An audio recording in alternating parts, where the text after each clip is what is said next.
मैं Sanjay Kumar Sharma class 9th में क्षितिज भाग 1 पाठ 12। पाठ का नाम है कैदी और कोकिला। कैदी और कोकिला कविता का शेष अंश लेकर मैं आपके समक्ष उपस्थित हुआ हूँ। कैदी और कोकिला का पद संख्या 8 में है। इस काले संकट सागर पर मरने की मदमाती कोकिल बोलो तो अपने चमकीले गीतों को क्यों कर हो तैराती कोकिल बोलो तो। इन पंक्तियों में कवि माखनलाल चतुर्वेदी कहना चाहते हैं कि कोयल की आधी रात में जोरों से चीखना कवि को समझ में नहीं आ रही है कि कोयल स्वतंत्र होने के बाद भी इस अंधेरी रात में कारागार के ऊपर अपनी मधुर आवाज़ में गीत क्यों गा रही है।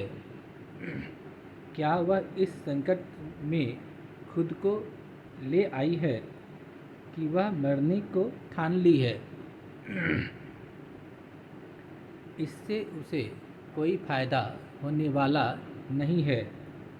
इसलिए कवि कोयल से पूछ रहे हैं कि अपनी मधुर ध्वनि को इस काली रात में क्यों फैला रही हो। पद संख्या 9 है कि तुझे मिली हरियाली डाली, मुझे मिली कोठरी काली, तेरा नभ भर में संचार, मेरा 10 फुट का संसार, तेरी गीतें उठी वाह, मेरी रोना भी है मुझे गुनाह, देख विषमता तेरी मेरी, बजा रही तिस पर रणभेरी। प्रस्तुत पंक्ति में कवि माखनलाल चतुर्वेदी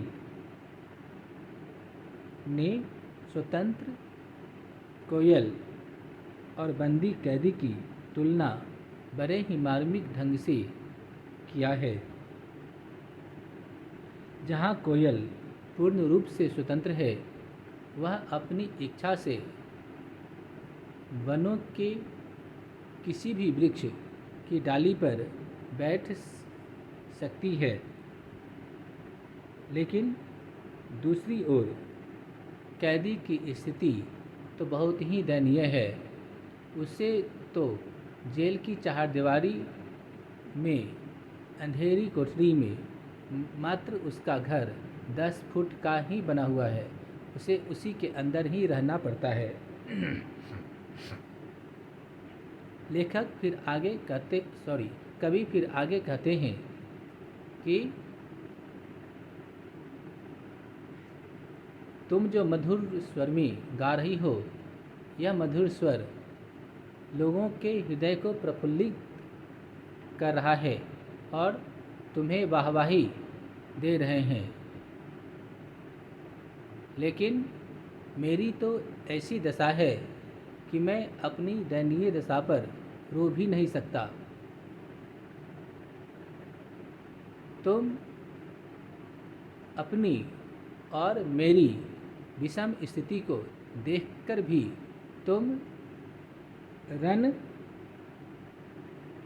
का यानी युद्ध का संगीत बजा क्यों रही हो। और कवि अंतिम और 10वां पद में कह रहे हैं कि उस हुम कृति पर अपनी कृति से और कहो क्या कर दूं कोकिल बोलो तो, मोहन के व्रत पर प्राणों के आसव किसमें भर दूं कोकिल बोलो तो। इस पंक्ति में कवि कोयल से पूछ रहे हैं कि इस हुंकारमयी गीतों पर अपनी रचना से मैं क्या कर दूं, यह तुम मुझे बताओ। कोयल हमें बताओ कि गांधी जी द्वारा चलाए गए आंदोलन में प्राण रूपी आहुति किसमें प्रदान करूं, तुम इसके बारे में मुझे बताओ। अब तक मैंने आपको कैदी और कोकिला की कविता का संपूर्ण अर्थ बताया है और अब अगले वीडियो में इसका प्रश्न अभ्यास लेकर उपस्थित होऊंगा। तब तक के लिए धन्यवाद।